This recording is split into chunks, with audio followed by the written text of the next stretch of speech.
everybody, welcome back to my channel. If you're new here, my name is Lynn. If not, welcome back. Thank you guys so much for all of the likes on the videos and for leaving such lovely, kind messages on all of my different videos about how you appreciated my plans and sharing with me your experiences on Instagram and stuff like that. It just really made my day. Thank you so much. I really appreciate it. And if you haven't subscribed to this channel and if you enjoy my videos, please do subscribe to the channel, and I would love to bring you more Hoya content or like other kinds of content in the near future. Anyway, I was thinking to myself, I've been featuring different Hoyas in my collection. I've been doing tutorial videos and stuff like that, but I realized I had a gap in my channel. I haven't talked about my top recommendations for someone who is new to the Hoya collecting hobby, or maybe if you're a brand new houseplant collector and you're just thinking about trying out a Hoya, like what would that Hoya be and what should that Hoya be? And that is what we're going to be talking about in today's video. We're going to be talking about my top 5 recommendations for Hoyas that are extremely beginner friendly and I think are affordable and accessible. So before we talk about the plants, we need to talk about what I feel beginner friendly means.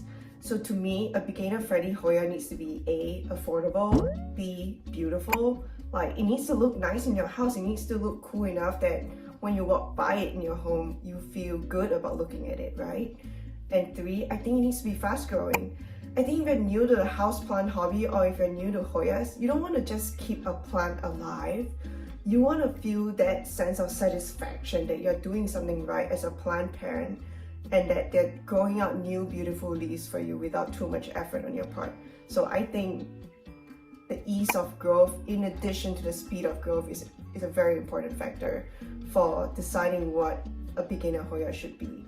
So with all of those things in mind, here are my top 5 recommendations for beginner friendly Hoyas that are accessible, cheap, affordable, fast growing, yada yada yada. Let's go. In no particular order whatsoever. First up is my Hoya Crimson Queen. So I didn't pick this up just because it's my favorite. I love all of these 5 Hoyas that I'm going to be showing you. But I picked this up because it was just standing right in front of me. She was looking regal. I mean, it's a beautiful Hoya. This is of the Hoya carnosa variety and it's called Crimson Queen. You can usually find it in local nurseries very easily. You can also find it in any big box stores, so like Walmart, Lowe's, Home Depot, all of these places. When you switch out the inventory, just drive by and check out what they have. But Hoya Crimson Queen is such a staple Hoya that it's probably what most people start their Hoya collecting journeys with. It is a beautiful Hoya. It's not a small leaf Hoya, I would say it's a medium-sized leaf. Extremely dense foliage, very easy going, extremely easy to trellis. I have this on a bamboo trellis and I have 2 trellises in here that I kind of tied with twine up here. But yeah, extremely easy going Hoya. So on this specimen, as you can see, you have nice deep green coloration in the middle of the leaf and a nice elbow margin, and on some of those leaves you're gonna see like a full pink or full white type of leaf. These leaves don't really add value to your plant, but I think they're kind of cool, so I usually leave them alone. But if you do notice your Hoya Crimson Queen start, just churning out strands and strands of just white leaves, I would highly recommend chopping those off because they're just gonna slow down the overall growth of your plant. They're sucking out resources that are not going to go into producing viable leaves for you. So very important thing to think about. So growing conditions. I grow this particular Hoya in a tiny 4.5 or 5 inch self-watering pot. It is in my homemade Hoya mix. It's just a loose, chunky soil mix. If you don't know how to make your own soil mix, you can always go buy good quality, loose, airy, chunky aeroid mix. Those would work well for Hoyas as well. Anyway, this Hoya is so relaxed. I think in its original form, I grew it in just garden soil and perlite, and it still did well. So I have extreme confidence in you that this would probably be a good Hoya for you to try out if you're brand new to the hobby. And my growing conditions are 65 to 75 degrees Fahrenheit indoors. I don't really grow my Hoyas outdoors. I find that it's too hot for them in summer. So I usually keep them indoors because it's easier that way, and you get really nice uniform glossy leaves. They're not super dusty. So anyway, temperature 65 to 75 degrees Fahrenheit, maybe up to 80 degrees in summer. Ambient conditions, humidity more than 40%. So this just sits on a shelf. It's not in a cabinet or anything fancy like that. So it doesn't crinkle in winter. It continues to churn out growth even in the winter months. So this is a great beginner friendly Hoya, and look at it, it just keeps growing and growing and growing. I've trimmed this so many times now. Another thing to note about the Crimson Queen, because it just came into my mind, but there are so many different varieties of the Hoya carnosa elbow version now. I think there's Purple Pride, there's like Pink Flamingo. They are all variations of the same plant. It's just that maybe the leaves come out more pink, or they have like a darker look overall and stuff like that. So choose the variety that you like best. But if what you're looking for is the cheapest of the cheap, then go for the regular Crimson Queen. I think it's beautiful in its own right. But if you want something a little bit fancier, maybe go for the Pink Flamingo, because those leaves kind of come out like a deep dark pink, and that might be what works for you and what you enjoy aesthetically. But just know that when you start choosing special varieties of the Crimson Queen, it's gonna start costing more money. So since we're on the topic of Hoya royalty, I feel like I have to talk about the Hoya Crimson Princess. So this is the opposite of the Crimson Queen. This is a Hoya carnosa in a variegated. Beautiful Hoya. Obviously a lot slower growth compared to the Hoya Crimson Queen, just because that one has so much green in the middle, it just grows faster. In general, inner variegated Hoyas do not grow as fast. I got this Hoya, I believe, so the Crimson Queen I got from a local nursery in Kansas City, but this one I got from Ace Hardware for $5.99. I know, it's crazy. So you can get this at any big box store. You can probably get it at a nursery nearby, or just, you know, walk into a Walmart from time to time, and I bet you they're gonna bring in a Crimson Princess at some point. So on this Hoya, the new leaves come out very pink, and then they slowly lighten to like in a variegated form like that.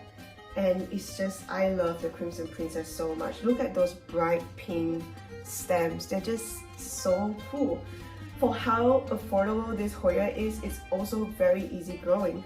I grow this in a self-watering pot. It's in a loose chunky soil mix of my own mix, and again I have cocoa chunks in it, I have chunky perlite, I have regular perlite, sometimes I have lacquer balls in it. If I run out of chunky perlite, I just put regular perlite, and I just, you know, add more perlite. It looks whitish, but then it works with the plant, so who cares? Make the soil mix that meets your budget, is my point. This is a very easygoing Hoya, and it is as easygoing as the Crimson Queen, and honestly, as long as your soil mix is kind of loose, you're gonna be okay. And you don't even have to get a self-watering pot. You can get a regular cheap ass $1 clear plastic pot, and this would work for you as well. So the growing conditions for the Crimson Princess are exactly the same as the Crimson Queen. It sits right next to it on the same shelf. Indoor conditions, ambient, humidity above 40%. I only turn on my humidifier in winter or close to winter time when the humidity starts to dip below 40%. And up here in Michigan, it's just so humid. I have not turned on my humidifier until today because it started to dip to like 42%. But yeah, even like in low humidity conditions, the leaves unfurl just fine, and it's just a beautiful glossy inner variegated Hoya that I highly recommend.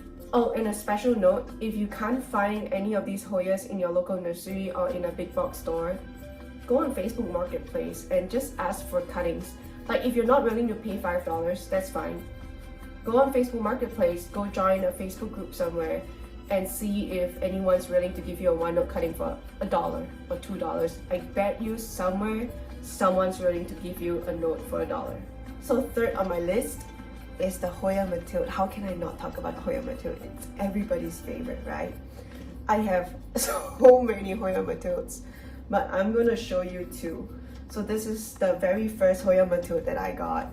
I believe I got this from Plant Proper. So Plant Proper is a very popular plant seller based in Florida.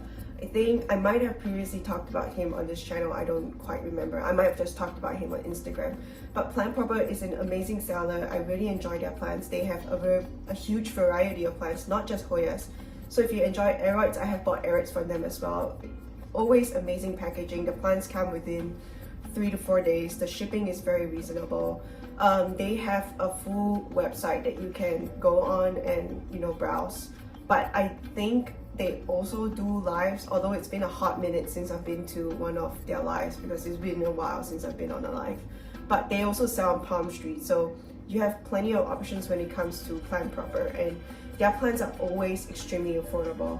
I think if you're looking for very rare plants, Plant Proper is not the website for you and not the seller for you. I think they prioritize having plants that are affordable for people. So Plant Proper is a great place if you're shopping for as a new plant hobbyist or a new Hoya lover. That's a great place for you to get some beginner starter Hoyas. But I got my Hoya Mathilde from Plant Proper, and I would call this a small leaf Hoya. It's not huge. It's a cross between a carnosa and a serpens, I believe. And it's a beautiful Hoya. Because of that cross, this Hoya, it's extremely easygoing.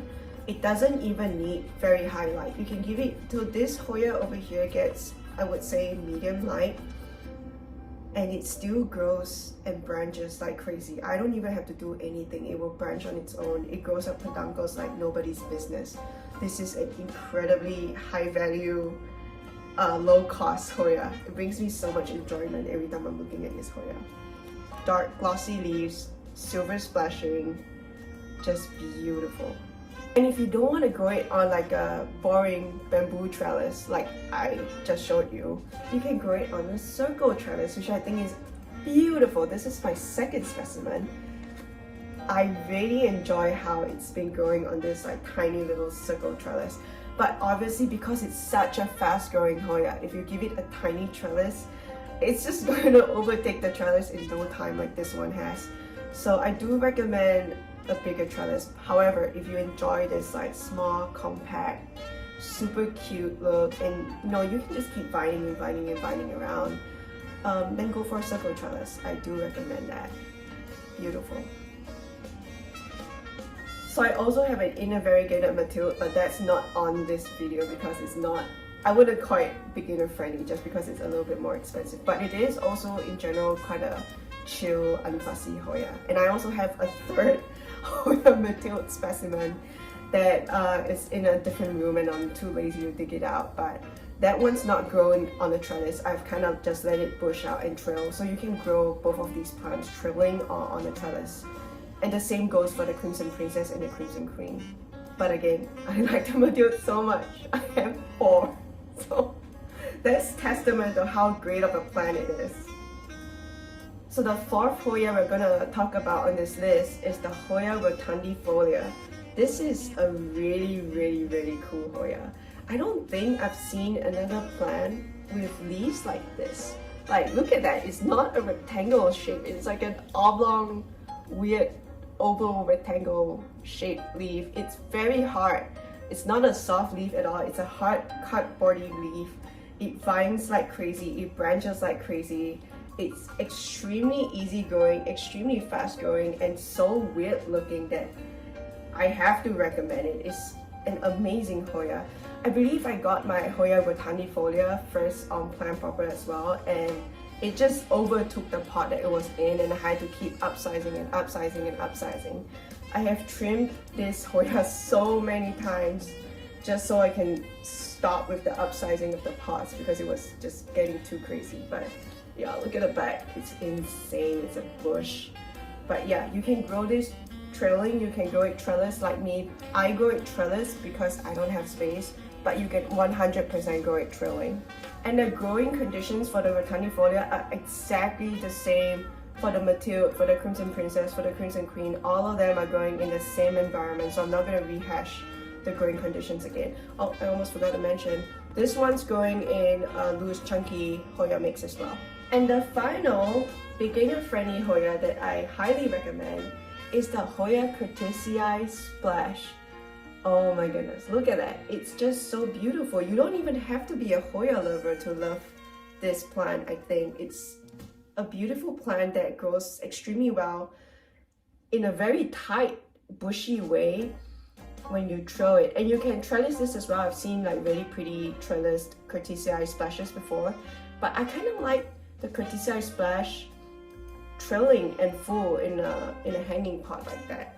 It's just an extremely easygoing Hoya, super silvery and splashy. I think nowadays I've seen some people sell like extremely expensive curtisii silvers, and I'm just gonna say it's not worth it. I think the curtisii needs that contrast between that green, like an olive green, and the silver splashing for it to really pop. Like when it's all silver, I kind of like it a little bit less because I have some strands here that are like full silver, and I like it a little bit less. But that's just me. If you like a full silver specimen, go for it. I haven't grown the full silver specimen before, but I have an innervariegated curtisii with splash, and it's also very relaxed. So I would probably extrapolate that to the curtisii silver as well. Very fast growing, easy going, just relaxed, dense, bushy, small leaf Hoya. Another thing, look at those leaves, like the shape of those leaves, it looks like a little spade like on your playing cards. It's just such a fun, cool leaf shape. And if you enjoy things like the string of hearts, which is way harder to keep alive than the curtisii silver or the curtisii splash, I highly recommend this over any string of anything, like string of pearls, string of turtles, string of whatever. All those things are so hard to keep compared to this Hoya. So this is a wonderful alternative to a world of pain when it comes to trying to grow out strings of anything. This particular curtisii is living in my chunky soil mix. It's also very relaxed. I believe I did not get this from Plant Proper. I got this from LA Succulents. So LA Succulents mostly sell succulents, but they also have a weekly Hoya live. Back in the day, I haven't been on Palm Street watching lives regularly in a bit, but they used to have regular Hoya lives, and he sells amazing, like lush pots of curtisii and all kinds of like beginner friendly Hoyas for like a really decent price. So I do highly recommend buying your Hoyas, especially if you're new to the hobby and you're not collecting anything that's like super rare. He does have a really good selection of beginner friendly Hoyas. And that brings me to the end of my video. Thank you so much for your attention. Thank you for watching to the end. Whether you're a beginner Hoya collector or if you're a seasoned Hoya collector, I'm sure you can see the beauty in these 5 plants that I've showed you today. All of them are such just fun, cool Hoyas to collect. Whether or not you're like a crazy rare plant collector, you're gonna enjoy these 5 plants no matter what. And if you're brand new to the collection hobby, if you're brand new to Hoyas, or if you're brand new to houseplants, any of these plants are gonna look amazing on your shelf. They're gonna be very easygoing, they're gonna be very forgiving, easy to prop, easy to save when things go wrong. So I just highly recommend all 5 of them. So if you enjoyed today's video, please don't forget to like the video. And then also if you want to see more content from me, or if you enjoy listening to me talk about Hoyas, or just showcasing Hoyas in my collection, please subscribe to this channel. Comment down below if you have any questions, or if you would like to share your growing journey with any of these 5 plants, or if you have any questions about other beginner Hoyas that I would recommend. Have a wonderful day. Thank you so much again. Bye.